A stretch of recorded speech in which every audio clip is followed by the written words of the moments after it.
Hi Ghosties, I'm Macy. And I'm Natalie. And welcome back to another day of listener stories. Yeehaw. Yeehaw. Before we get started, so we're just going to dive right in, but before we get started, I have something that I've been wanting to say and I keep forgetting every time we record. Someone commented this a long time ago. Everybody go out, get yourself a carbon monoxide indicator checker detector. That's the word I'm looking for. As we're reading through these stories, sometimes it reminds me of stories of people who had carbon monoxide poisoning. My God. Now, do I believe that any of these people did? No, probably not. But I did read a story the other day that was like, I thought I was haunted. Like, I kept hearing noises. I kept seeing things. It was a slow leak. So before we get started, everyone, double check if you're haunted. Just double check. Put that on investigation. Okay. That's a part of your investigation into your experience. That way you can rule it out and we know that everybody is safe. I just wanted to say that. I've been wanting to say this for literal months and I keep forgetting. I actually wrote it down this time. That's scarier than anything we've talked about. It really is. It really is. Okay. Thank you for giving that information to all the paranoid people like me just out there. Just a PSA. And hey, you don't have to be paranoid if you have a detector. You see that smoke alarm dangling from the wall? I do. Or the ceiling up there? They're not super expensive. You can buy them at most hardware stores. Just go out. I've got 2 in my house, just in case, you know? Okay, good PSA, I guess. Sorry, someone commented it literally months and months ago, and I've been wanting to say something about it. And then once you've ruled out possible poisoning, then we can move into the ghost territory. Thank you for that comforting advice. Our tea today is Republic of Tea Vanilla Almond. I'm very excited. We've tried it before. I'm ready. Let's go.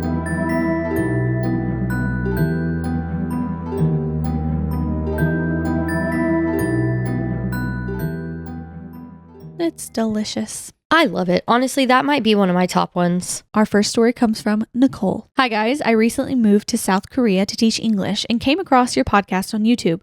So congrats. You guys made it all the way to South Korea. That's so cool. That's awesome. Second, I used to listen to another podcast that I loved because it was similar to yours. It was on Spotify called Reddit Explains Conspiracies and the Unknown, and it was hosted by 2 besties/sisters, much like you guys.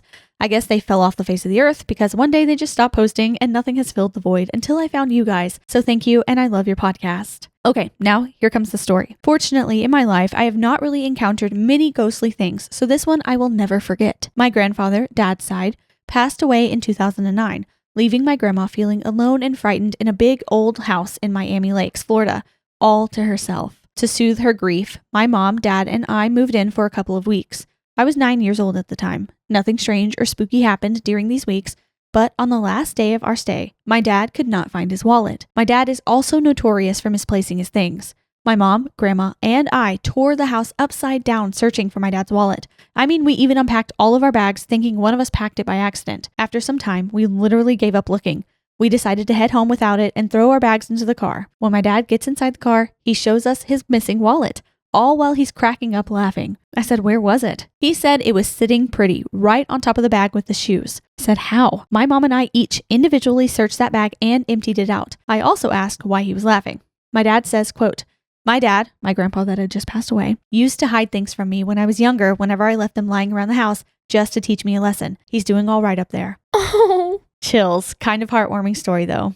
Anyways, love you guys and your spooky decor. Keep up the good work, and Annyeonghaseyo from South Korea. Nice. I did look up how to say that, guys. I did my best. Okay, that is such a sweet story. It is really cute. That could have gone in our wholesome episode. That one makes me feel comforted. It doesn't make me feel frightened and concerned. It was adorable. He was just cracking up, he did it again. One more time. Oh, yeah, that's a good one. So thank you, Nicolle, for a good, happy start. I don't remember where this goes, so I'm really excited. I'm nervous. Our next story comes from Lorraine. Hi, ghoulies. I just recently stumbled onto your podcast, and it's become a really comforting thing for me to listen to. So thank you for creating it. I thought I'd share a scary story from my childhood with you because I think you and the listeners would enjoy it. I grew up in an old house, and while I never was afraid in the home, a few childhood friends have said they always were a little scared. It had lots of hallways and doors and very high ceilings, so I could see why that would be spooky for a kid.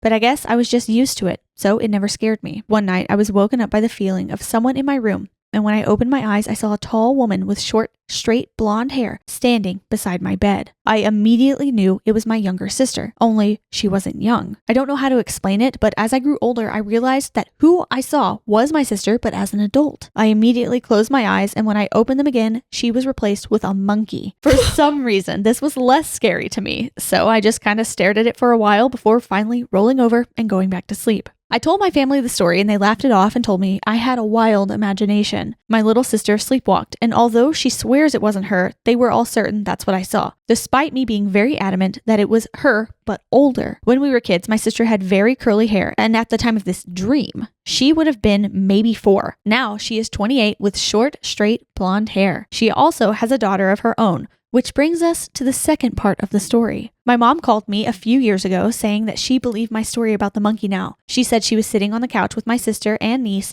and my niece, who was a baby at the time, looked up at the ceiling in the living room and pointed and started making monkey noises. Directly above where they were sitting is my childhood bedroom. They weren't watching a show with any monkeys or talking about them or doing anything that would prompt her to do that. Now, you're probably wondering what a monkey has to do with all of this, and I wondered the same thing until I accidentally got my answer in high school. Like I said, the house is old, built in the late 1800s. It had belonged to the church and housed pastors until my parents bought it, and when I was in high school, I found out the guidance counselor at the time was related to one of the pastors who used to live in the house long before we did. We laughed about how the chances of that were so small, and he asked if I knew about the monkey. My stomach dropped. He proceeded to tell me that he was always told when his family lived in the house, one of the kids had a pet monkey. This would have been the early 1900s, so proof is hard to find. But I believe it. And who knows, maybe when my niece is old enough, she'll meet the monkey and have her own story to tell. Hope this wasn't too scary, Lorraine. It wasn't scary, but I have tons of questions. Not scary, but very intriguing.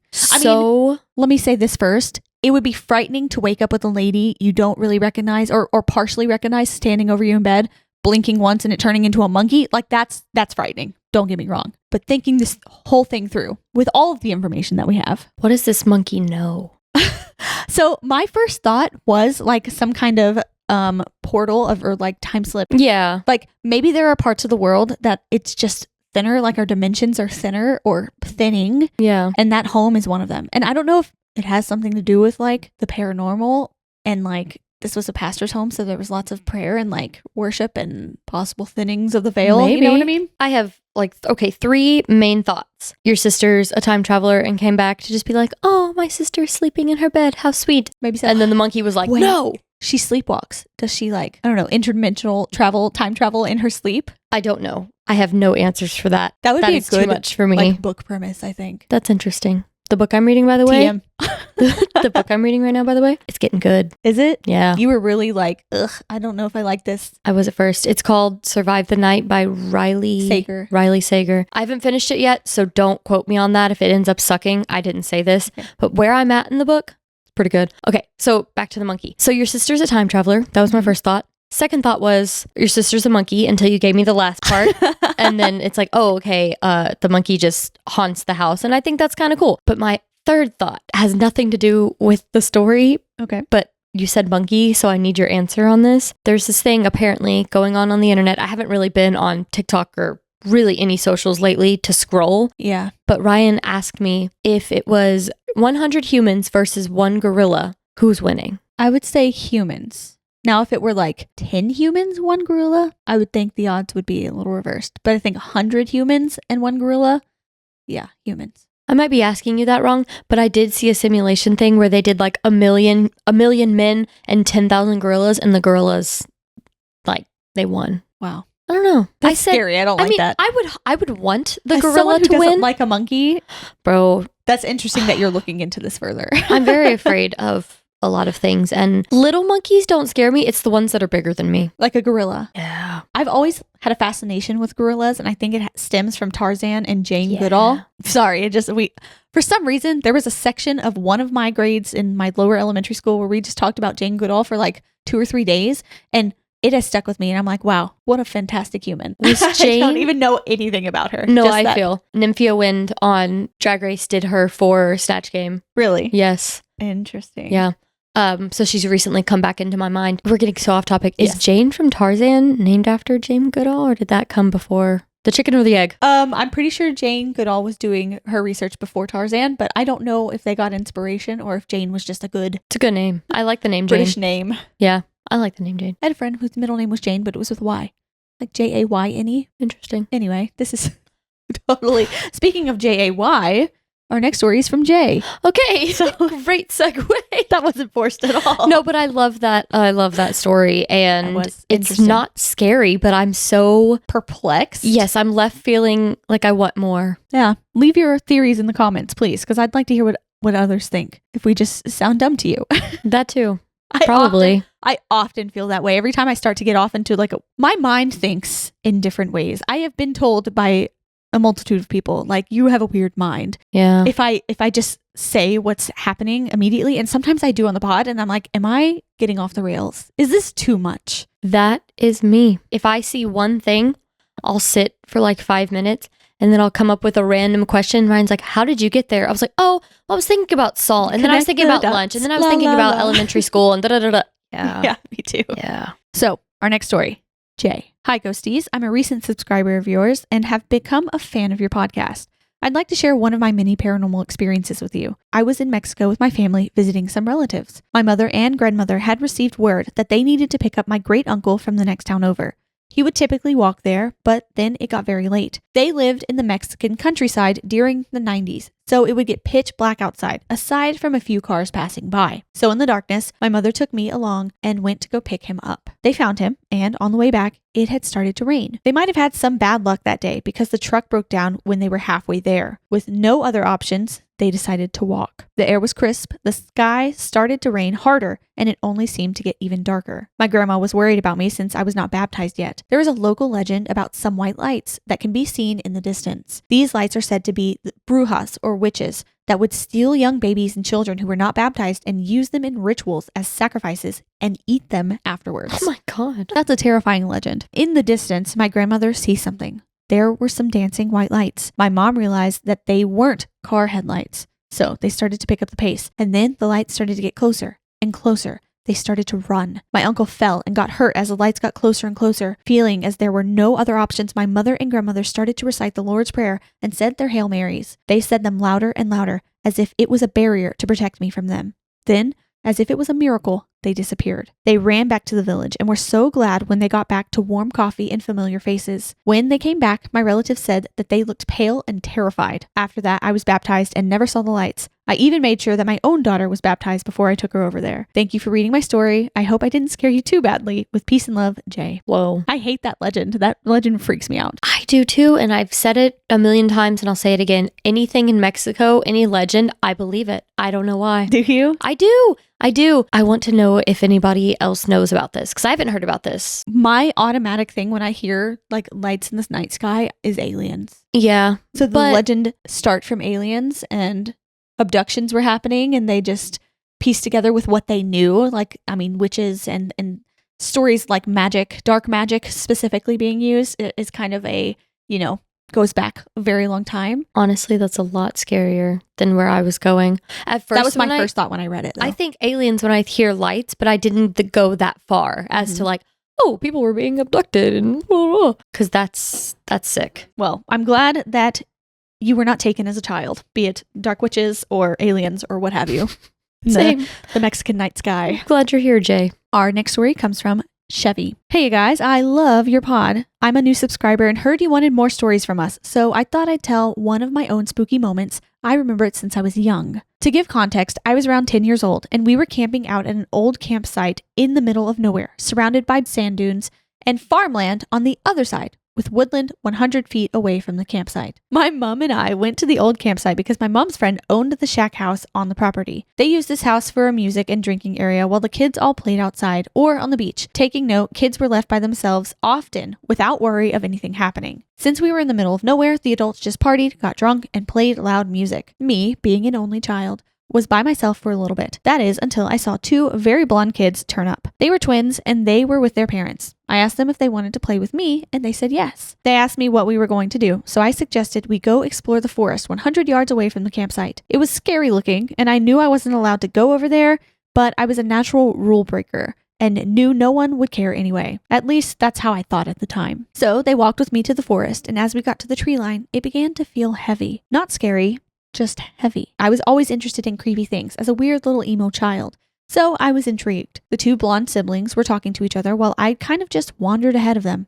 I found a pile of large white bones. We guessed they were from a cow or a horse, but as we walked deeper into the dark woodland, we kept finding more and more piles of bones, big and small. There were all sorts of random animal skeletons. At first, I thought it was cool, but the more we found, the more uneasy I felt, and so did the others. Even though we weren't really talking too much, I remember them saying it was creepy in there. I got one of the rib bones from one of the bone piles and tucked it into the belt part of my jeans, thinking it'd be a good protection if someone tried attacking us or something. Being a delusional child, I suggested we play pirates, and we used the rib bones as swords as protection. The siblings agreed and did the same, and we continued walking deeper into the forest. I don't trust these siblings, and I don't know why. I didn't initially either. I don't know. Maybe it's they're twins. They're blonde.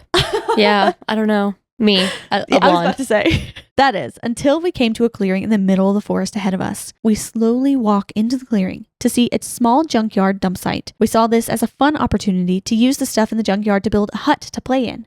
We thought it was a great idea. I started walking around one side through the long grass, and the siblings said they were going to gather stuff on the other side. As I'm searching through stuff like washing machines, ovens, and random drawers, I found some old rusty knives in a cutlery drawer. I, again, thought I should take them as some sort of protection, and I brought the others their own rusty knives to hold on to. We all tucked the knives into our belt holders and began climbing and digging around, making our hut. I got up to get more stuff for the walls we were making while the two siblings were focused on what they were doing. I went right around the other side of the junkyard, and as I was holding stuff in my hand and walking through the long grass, I ended up toppling over, tripping over something big and hard. I assumed it was a log with how hard and low it was to the ground. I laid there, face down, with my shins still against whatever tripped me. I rolled over and looked at what I tripped over and found it was a big, leathery, dead cow that looked like its jaw was twisted around the other way, unnaturally. I screamed, and the two siblings ran over and also screamed. We just stood there for about 5 minutes, completely confused by how its face was twisted right around. There were no bullet holes or anything like that on its body, so we all collectively think it's a monster or demon because nothing normal can twist a cow's jawbone to the back of its head. Oh my God. It just didn't make sense to us, but as it was coming close to sundown, we talked about getting back before dark. It was already dark in the forest, and we wouldn't be able to see once the sun was completely down. Plus, we didn't have phones back then. We slowly started leaving the junkyard, and as we reached the tree line, we turned around to get one last look at the beautiful pink sky over top of the big pine trees. It was so pretty for about 5 seconds. Then we all heard a deafening, animalistic, almost torturous scream. Fight or flight kicked in at that moment, and we just ran the full 100 yards back to the campsite where our parents were. We told them what happened, but no one took us seriously, and I couldn't blame them because it sounded totally made up. We felt so defeated and were sent to bed afterwards. Since that night, I've never visited the creepy forest behind that old campsite and never even saw the blonde twins again. Sometimes I still wonder what was actually in that forest watching us that night, and still can't find a sound that was anything like what we heard. I am deeply unsettled. I'm disturbed. There was something going on, and who are those twins?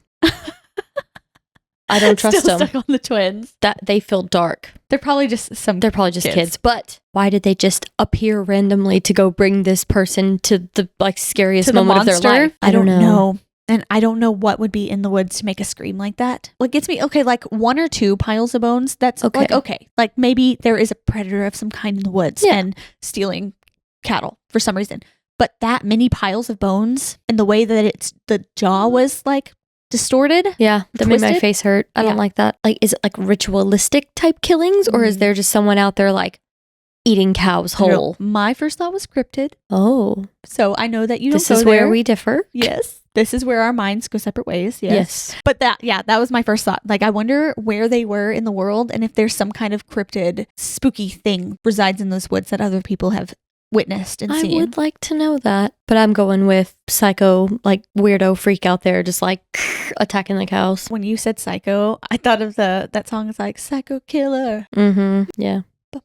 It's a good one. Our next story comes from Knox. Hey guys, I just recently started listening to your podcast and decided to do something I've never done before. Write in. Ooh! I have a long list of experiences. You can use all or none of it, but I just thought I'd share. Most of these stories have taken place on the property of or in my current home where my family moved when I was about 6 years old. I remember since the first night we spent in this house, I felt something off. Since then, I have come to know that my house is haunted by 3 main spirits, whom we call the man, a tall shadowy figure, The woman, pale gray skin and a haggard appearance, likes to scream. Me. And Ben, a little boy who was once caught in a photo wearing striped pajamas.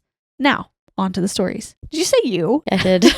The woman in the mirror. A few years ago, I was sitting at my desk. My room was set up as such. The wall my desk was pressed up against had a door on the left and a mirror over the desk. My window was to the right while sitting at the desk, and my loft bed, which has a space about 4.5 feet tall underneath, was a few feet behind me. I believe I had a dresser in the far corner of my room, but there were no hiding spots in my room whatsoever. It was in the middle of the day when this happened, so I wasn't really tired or anything. I was minding my own business, doing something or other at my desk, when I started to get the feeling that I was being watched.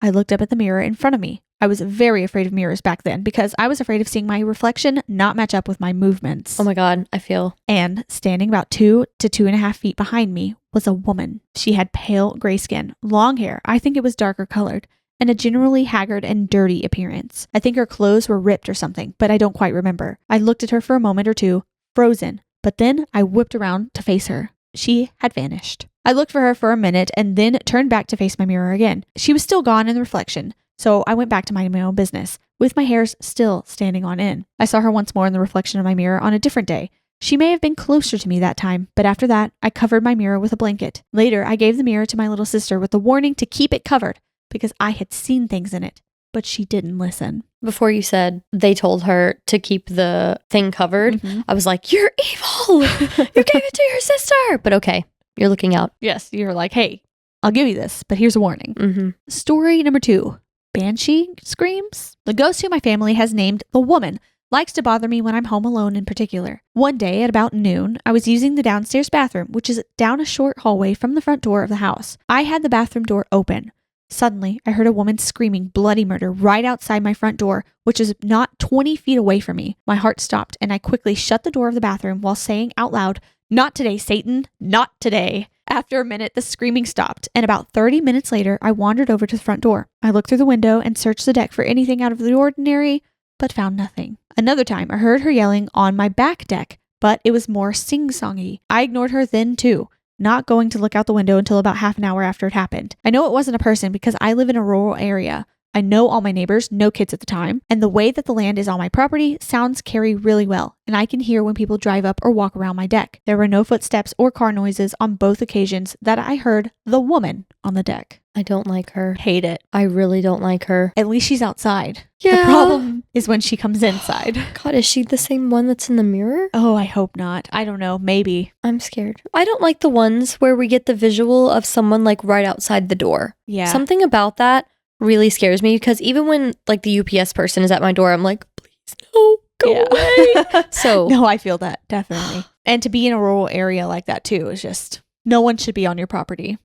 Story number 3, the man in the kitchen. At about midnight one night, I was in the kitchen standing at the island. I was the only one awake and was trying to quietly make my dinner. I saw something out of the corner of my eye in the window in front of me, so I looked up. In the reflection of the window, I could see the shape of a man standing not more than a few feet behind me in the door frame. He took up nearly the whole thing, so the figure had to be more than 6 feet tall. I whipped around to look behind me, and nothing was there. I know it wasn't a person because at the time, no men lived in our house, and I was the tallest person in the house at only 5'5". I hate that so much. I don't know, just the way it's looming over in the doorway. Yeah. And just the reflection behind you, that always gets me. Stories Like too. that always get me. Me too. I have chills like through my whole body right now. I've been thinking about the one listener story where the person saw the woman in the TV like waving. Oh, yeah. That was the last one before. I think so. Either way, I'm not liking the mirrors, the TVs. The reflection of any kind. No. Mm-mm. Number 4, ghostly conversation. One day when I was home alone, I was watching TV in the living room. I started to hear some weird talking in the background of what I thought was the show, so I rewinded it to let it play. Again, the noise were still there. I thought it sounded out of place, so I paused the show and still heard the voices. This is when I started to get scared. I called my friend and told her that I was hearing people talking even though I was home alone. I think I was worried somebody was in the house. I walked into the kitchen and tried to figure out where it was coming from. I told my friend that it was either downstairs in the mudroom or upstairs in my little sister's room. As I got closer, I put her on speaker in hopes that she might be able to hear it too, but it was too quiet. The voices were very hushed. I was able to pinpoint that the voices were coming from my sister's room and that there were at least 3. one man, and at least 2 women talking. I got to the bottom of the steps and then decided to mind my own business. I went back into the living room, closed the pocket door, and kept talking to my friend on the phone, ignoring the voices that I believed stopped soon after. I don't know of any history of schizophrenia in my family, and I have never done drugs, so I don't think that this was a hallucination. I like the clarification, but Yes. also solid choice, just being like, no, This is none of my business. fine, goodbye. I hate that story because the little sister had the mirror, Yeah, and it was never covered. it needs to be destroyed. What is that mirror? Where is it? Where did it come from? Don't make me say it. I thought you were going to I for a wasn't second. going to, but no.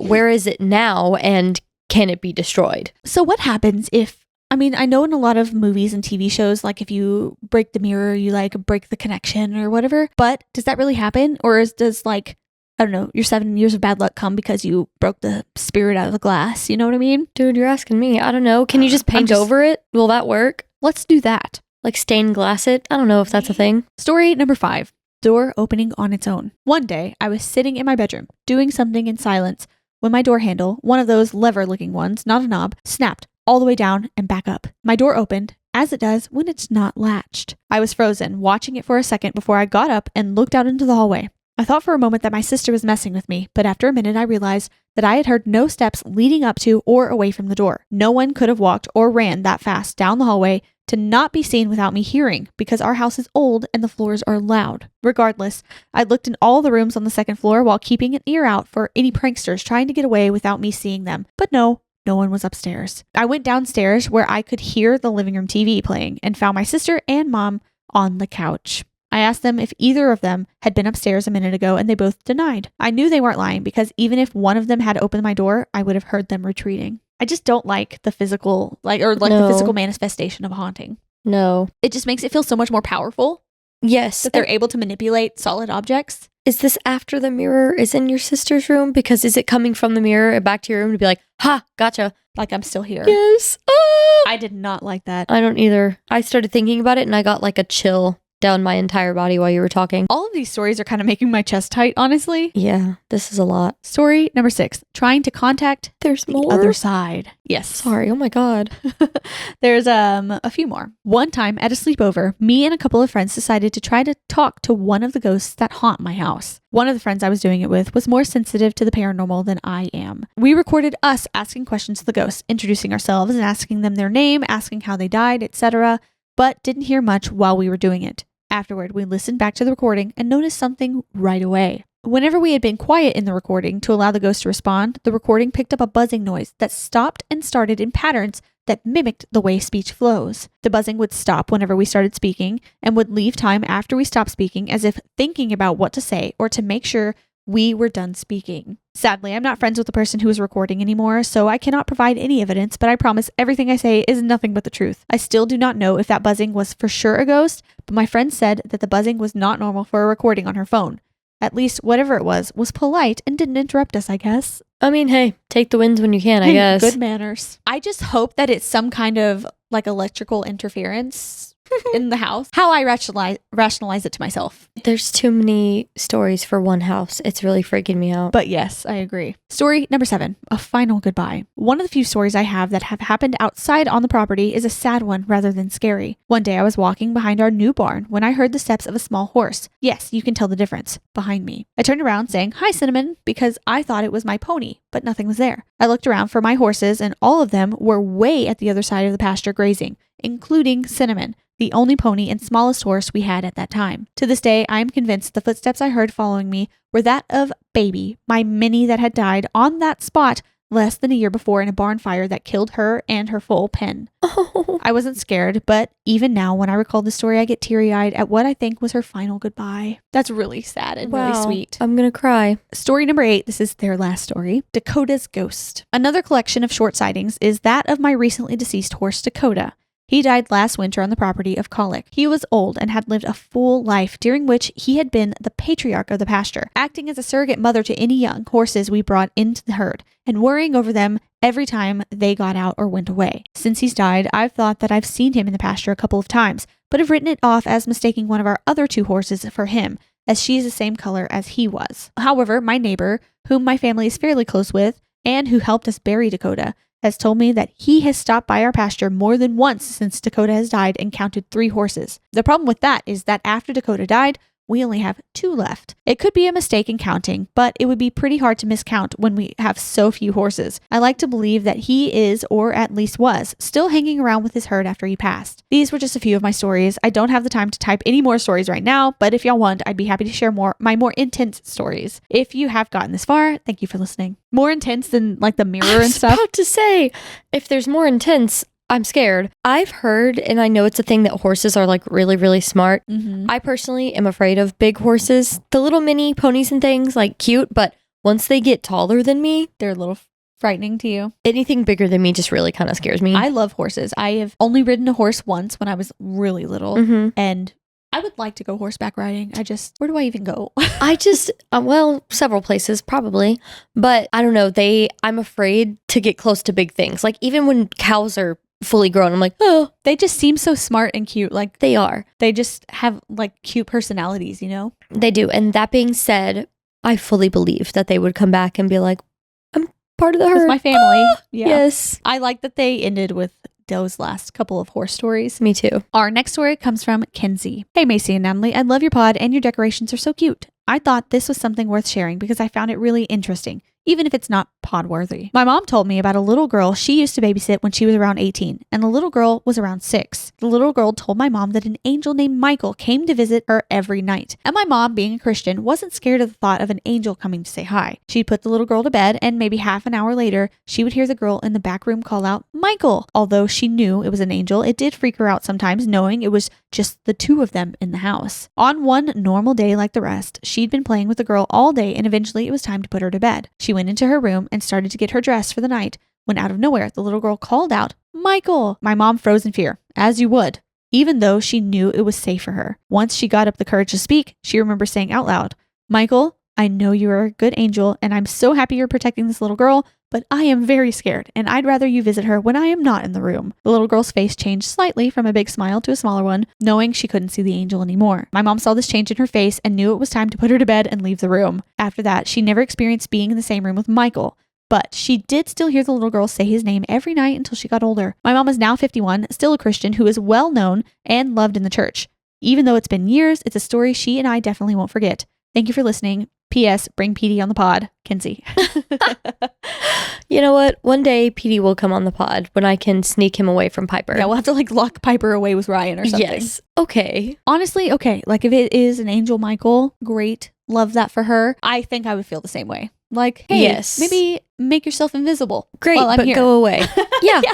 Yeah. Glad you're here. Glad you're protecting. Don't want to see it. I just hope it is actually an angel. Mm-hmm. That did scare me a little. I mean, I guess if their mom got the vibes of that it was good and you know, something protection, then I believe that and I trust that. That's true. But my first thought when I read that, I was like, are you sure? Yeah. Are you sure it's not something in disguise? Me too. But maybe we're pessimistic. That's always my first thought though, is like, it's a demon. But that's a good story. I agree. If it is. Yeah. Our next story comes from Jacky. I'm not sure when Bloody Mary came out or the challenge, but it was during elementary school. I would see videos of people doing the challenge, specifically Brittany44.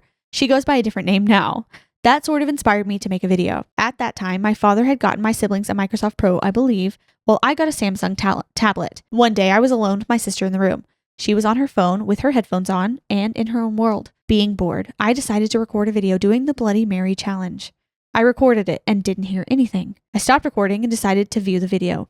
Once I replayed, I heard a girl talking, almost like singing. I freaked out and went to bother my sister and told her I captured something. Obviously, she didn't believe it because back then, as a child, I would lie.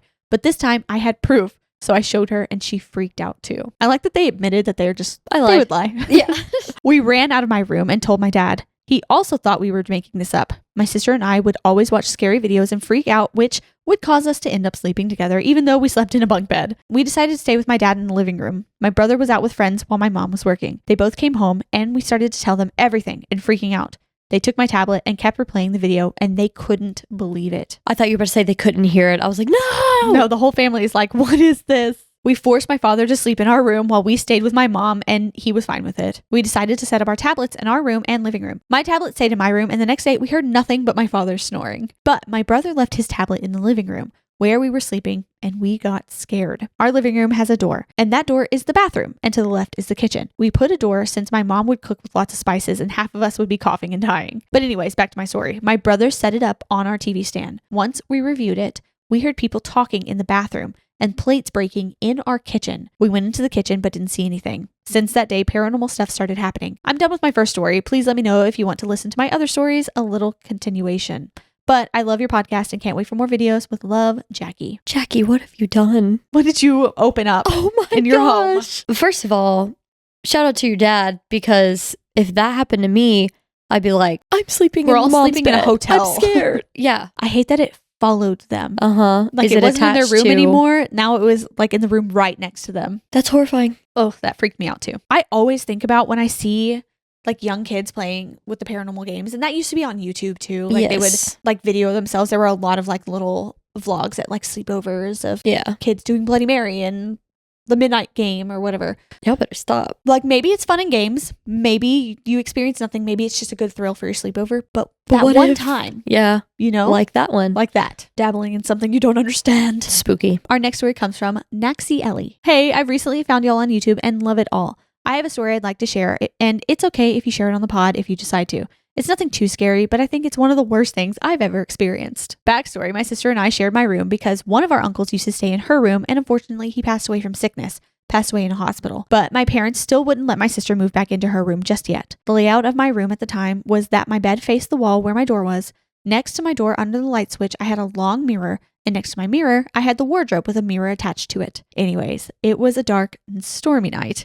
LOL, it was like midnight and it was raining, not heavy, but a good pour. I was in 4th or 5th grade at the time, and everyone was already dead asleep. My sister and I slept in the same bed. We went to sleep as normal. Nothing scary watched or anything before bed. Around what I think was 11ish to 2 a.m.ish, I suddenly woke up from a dead sleep and went from lying down to sitting up in my bed without any pause in between. While I was sitting on my bed, I was confused and had the urge to look towards the door.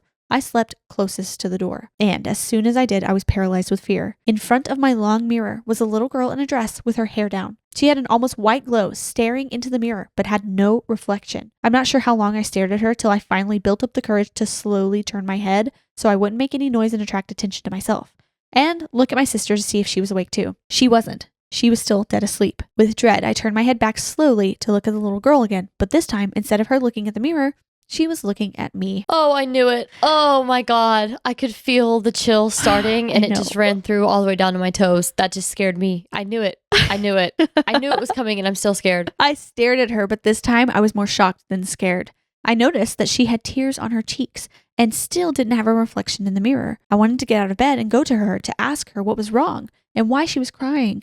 But I was too shocked to move my body, except my head. I turned my head back to my sister to see if she was awake yet, this time faster than the first time, but she was still asleep. Looked back at the girl, and instead of her being in my room, she was inside the mirror, still looking at me. Then I quickly looked at my sister again, still unable to move my body, just to see her still sleeping. I looked back at the mirror, and the little girl was gone. I stayed sitting up for a little bit, looking, because I felt like someone was still watching me. Eventually, I was able to relax enough to move my body, and just went back to sleep. In the morning, when I saw my mom, I told her about what I saw, but she didn't believe me and said that I probably just dreamt it all. My parents' house, which they still live in, has had a lot of creepy things happen, such as seeing the Hat Man/Shadow Man, hearing heavy footsteps in the middle of the night, walking up and down the hallway where all of our rooms are, and other things. My mom and sister have experienced some of these things, so I know it's not just in my head. Again, thank you for the awesome podcast videos, and sorry this is long. First of all, I don't think it was a dream, but if it was, it still feels paranormal and scary. Yes. I love that they were like, look at the girl and then look at their sister like, are you seeing this? No. Yeah. No. I'd wake you up so fast. I know you would. So fast. You're like, kicking and screaming. You wouldn't even know what to do. What are we doing with these mirrors today?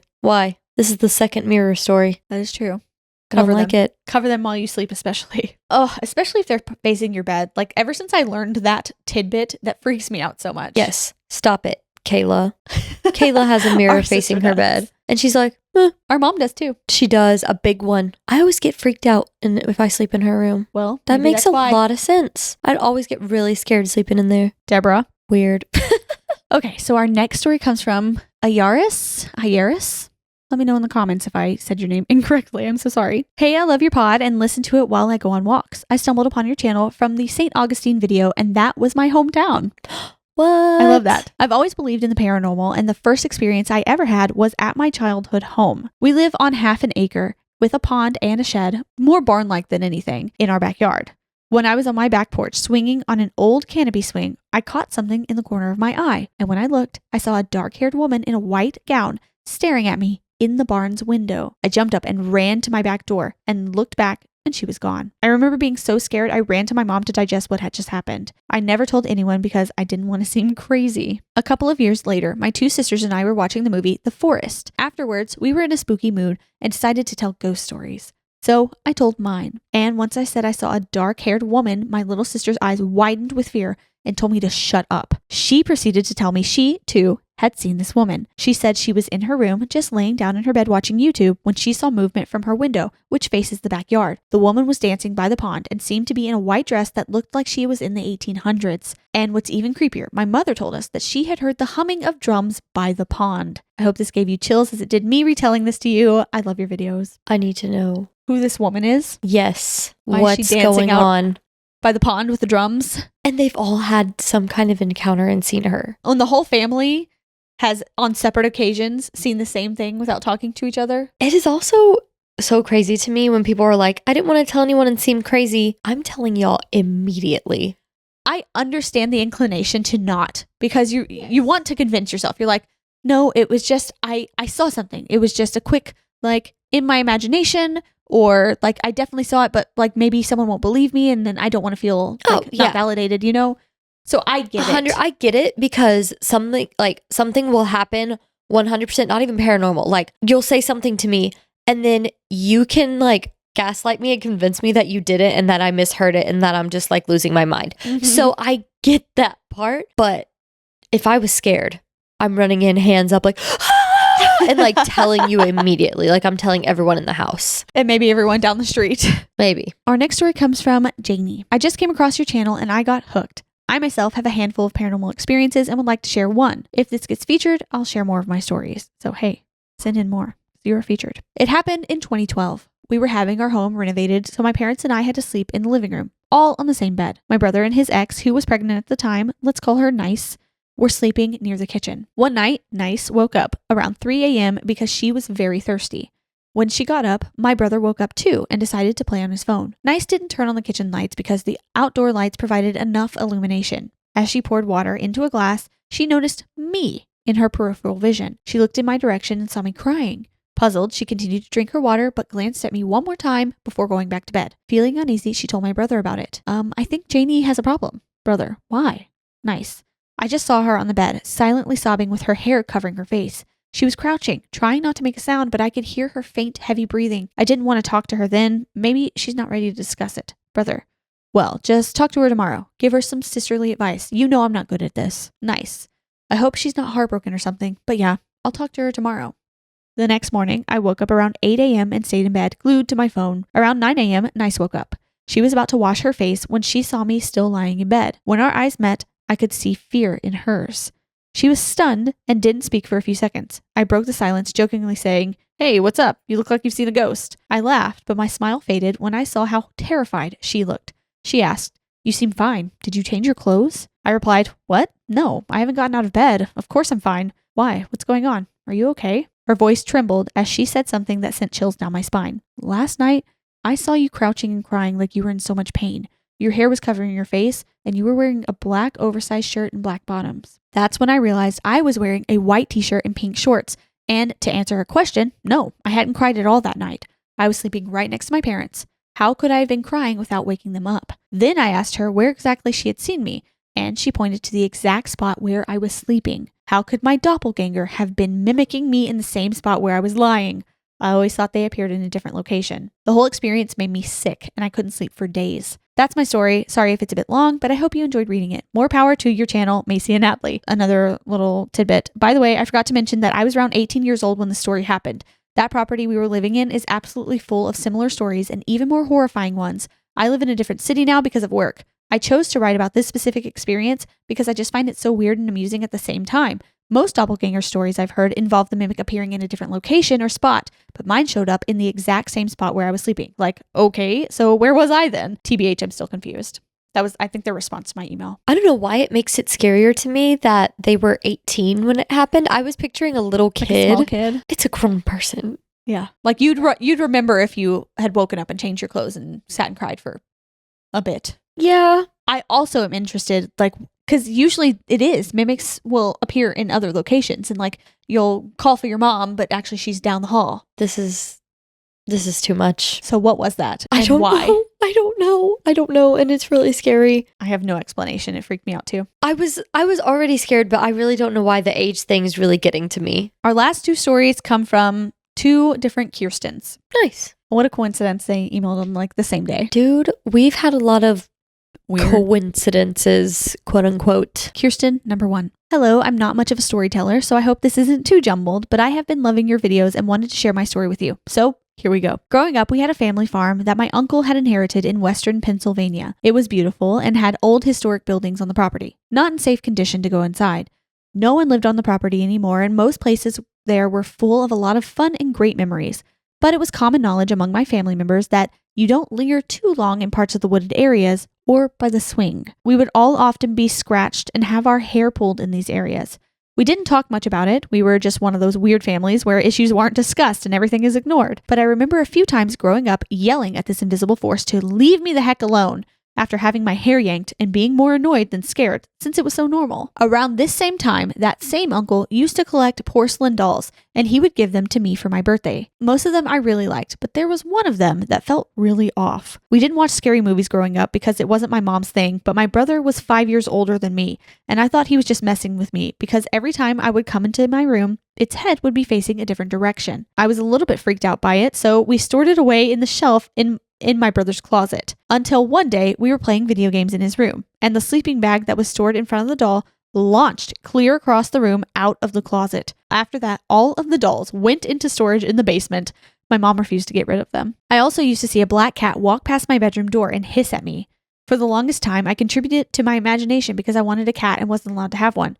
Now, as an adult, I'm not so sure. So, fast forward to my teen years. We lost the farm after my uncle passed away, and I was at my dad's house for the weekend working on a scrapbook for my grandma, his mom, the uncle's sister. Some of the pictures were of her as a child on the farm. He had to go to a work party, so I was home alone. It was a beautiful house in a nice neighborhood. I wasn't scared at all. The smoke alarm started going off in the kitchen, so I walked away from what I was doing, cutting a picture for the book with this big lever cutter for scrapbooking. Nothing was burning or even cooking at all, so I just shut it off and walked back to my room. It went off again as soon as I got back, so I went and took out the batteries and once again went back to my room. When I got to my room, all of the pictures had been thrown across the room onto the floor, and a picture of the farm that I know I didn't cut had been perfectly cut out. I initially freaked out thinking someone was in the house about to murder me, so I went running around checking to see if the doors were still locked. I called my dad panicking and he told me, "Don't worry, sweetie, those are just the angels who live there." I wasn't buying it, and in my panic screamed at whatever was there that if they didn't leave me alone, I would find a way to send them back to hell where they belong. A bit dramatic, I know, but I was like 15 or 16 and scared to death. Good for you. I love that. A lot more brave than I would have been. Something similar to that happened to me. So in my old job, I was my boss used to ask me to house sit for him because they used to go on vacations all the time. Yeah. And they lived in a really nice neighborhood and they had this big nice house. And it was cute just dog too. Oh yeah, Leo. I miss Leo. But so it was just me and Leo there most of the time. And where Jake and I lived, it was like outside the city. This is like a almost 30-minute drive with traffic to get from our house to his house. Late one night, and the smoke detectors started going off. And it was like a few of them across the house. And my first thought was, strangers, like someone's here pranking me, trying to freak me out to hunt me down within the house. Mm-hmm. So I called Jake and I was like, help. So he drove over there to help check out every room. And we like went through the closets and everything to make sure that there was no one there. And it was fine. And the smoke detector didn't go off while he was there. As soon as he left, like not long after he left, it went off again. And it freaked me out the whole night. What makes it even worse is the next morning. So I set the alarm before I went to bed, but I clicked the wrong setting. I clicked the like motion detector, like I'm going out setting instead of the I'm staying in setting. So they had motion detectors in the house, and their dog like got up in like early 5 a.m., still dark outside, to go like say he wanted to go to the bathroom, and the alarm went off. And that's how I woke up already scared from the night. And I was like, ah! And then my boss called me and he's like, "Hey, are you okay? We just got a call from our security." And I was like, "I don't know what to do." It was frightening, but yeah. So smoke detectors and me go way back. Don't ever ask me to house sit anybody out there. I can't. That's too much. It was pretty scary. I remember the story, but even hearing it back, I would have freaked out. Me and Leo would have been sleeping in the car several miles away from the home. Yeah, I'm getting a little worked up thinking about it because I was scared. And thinking of strangers. That's the first thing that came to my mind. When I first heard it, I was like, okay, maybe it's a malfunction. Maybe, I don't know. But no, after the second and third time, I was like, someone is in here messing with me. And then or when a stranger calls type deal. Oh. Yeah, like the call is coming from inside the house. Oh. Yeah, that freaked me out. Anyway, sorry, Kirsten, that you experienced that. And I admire your strength and bravery to yell at them. Because I didn't. I was just like, cowering. Yeah. For the next few weeks, every weekend I was there, we would hear the kitchen cabinet slamming constantly while we watched HGTV together. Once my brother moved in with him and I had kids, it just seemed to stop, and my dad has no clue why they just seemed to vanish. Once again, fast forward to me in my 30s, moving into our second house. It's a split-level 1970s house nestled in a nice neighborhood in the woods of West Virginia. We moved in around November, myself, my husband, and our 3 kids. We didn't have any pets yet at the time. My husband is a shift worker and was on nights that week. I had all of the kids in bed and was in my bed reading when I heard footsteps down the hall. I thought my youngest might have scurried to the bathroom, so I got up to help. They were all out cold. The next week, my husband and I were watching a movie in the family room downstairs and heard what we thought was a kid walking down the first set of steps. He got up to try and jump scare them, but no one was there. He went up the stairs and checked. Everyone was fast asleep. I heard footsteps at the stairs and hallway all over the house, all times of the day for a few months on a weekly basis after that. It always felt like a real person, and we never felt scared. It was just like a friendly, someone who used to live there. Dude, I don't know, but if I was planning to scare someone and they never came, that's like a whistle and walk back to your spot. That's so scary. One time, only me and my youngest were home when I heard a little girl talking and went to the front door thinking maybe someone was going door to door selling cookies or something, but no one was there. We are the only kid house in the neighborhood, and it was during school hours. Another time, I was getting my kids ready for school in the morning and thought I saw my middle son run right past me back into his room. Talking to him, I went into his room, and it was empty. He was already downstairs watching TV. And last but not least, another evening, my kids were in bed and my husband was at work. I was talking to my best friend on the phone while brushing my teeth, and the shower curtain opened behind me and stayed open. I have tried to look up my area to see if anything bizarre stood out or if anyone died nearby, but couldn't find anything. The wife who lived here previously passed away at an old age due to cancer, but not on the property, and that wouldn't explain seeing and hearing a kid. We haven't seen or heard anything in around 3 months now, and although I would like to think that it was just the wife and she has since moved on, now that her husband lives elsewhere, part of me always thinks back to that farm and fears that whatever was there will always keep making an appearance wherever I go. When you said the shower curtain thing, my shoulder literally gave out. I'm not even holding it up. My shoulder I saw your body shift. Off.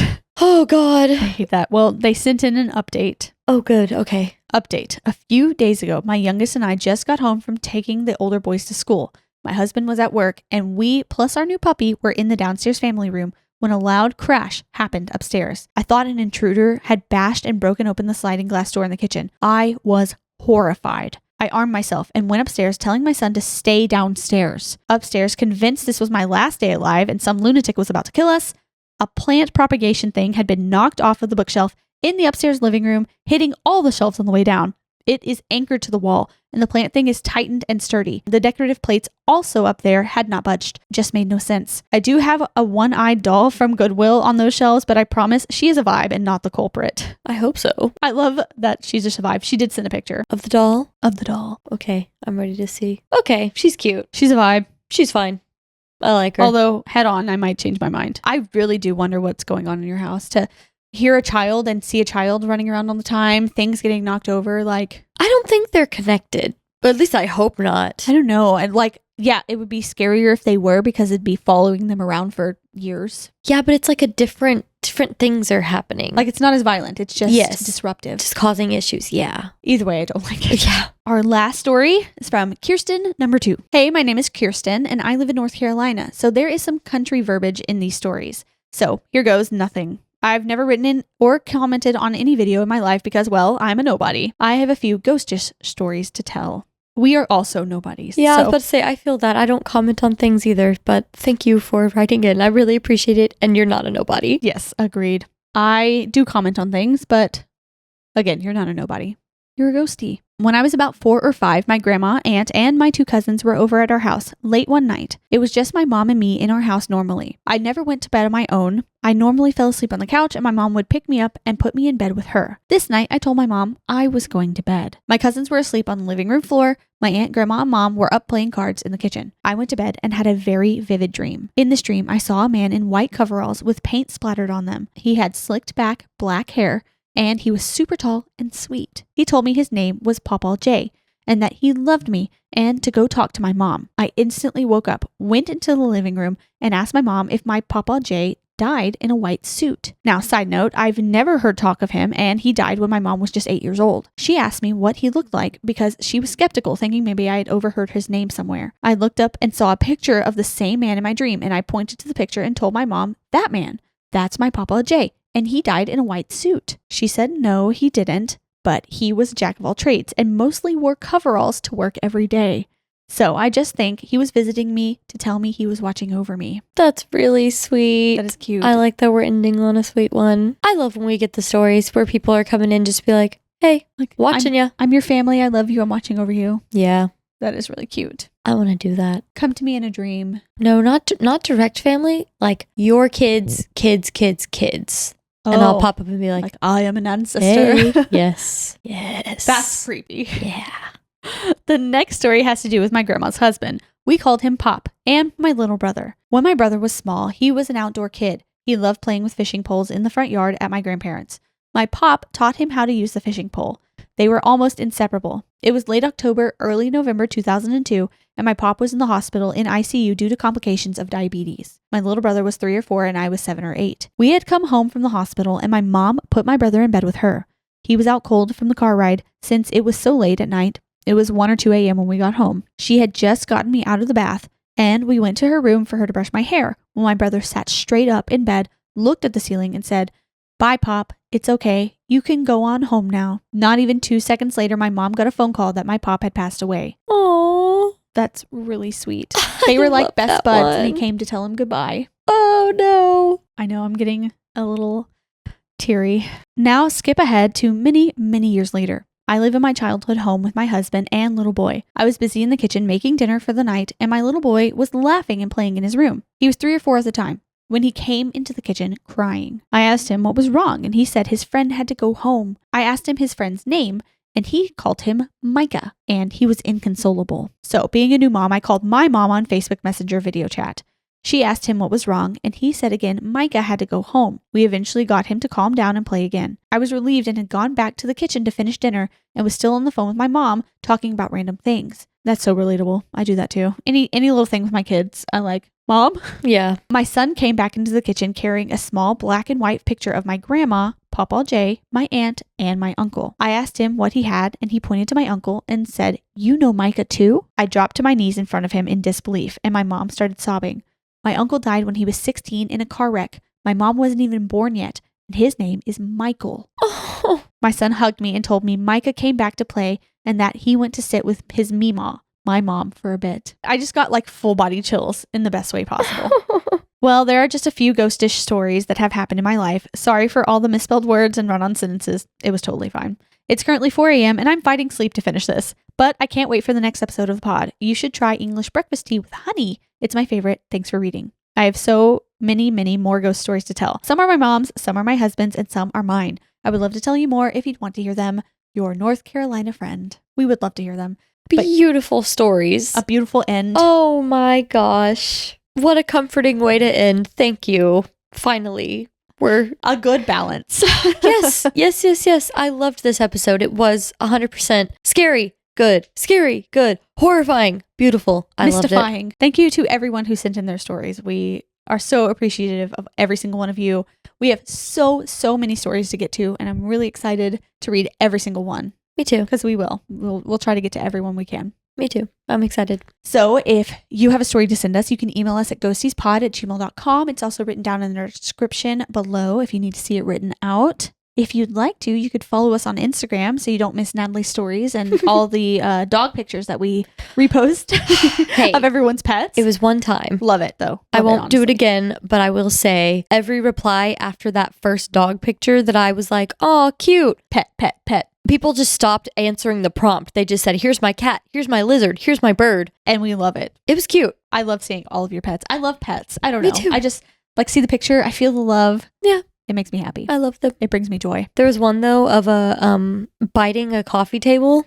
Loved it. That's hilarious. Hilarious. So many people. I did if see that's that your one. dog, so many people reacted like laughing at that one. That was a cute good one. picture. So yeah, if you'd like to follow us on Instagram, it's at @GhosteasPod. You can check that out over there.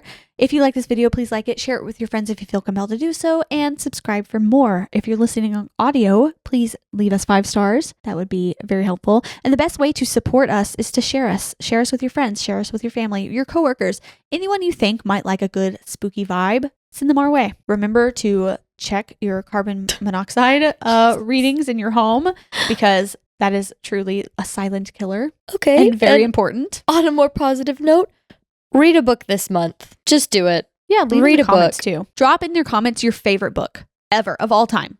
I don't care what genre it is. I don't care what reading level it is. If you haven't read a book since 3rd grade and How to Steal a Dog is your favorite book, hey. That's Kayla. I knew you were about to say that, so I was laughing. Well, I just want to know. Send us your story. I want to know. I'm not saying anything bad about it. I like it. That's what where you were going. Hey, that's still Kayla's favorite book so far. So, and she has it in her house. She does. So we want to hear it. We do. All right. We'll end here. Goodbye. Goodbye.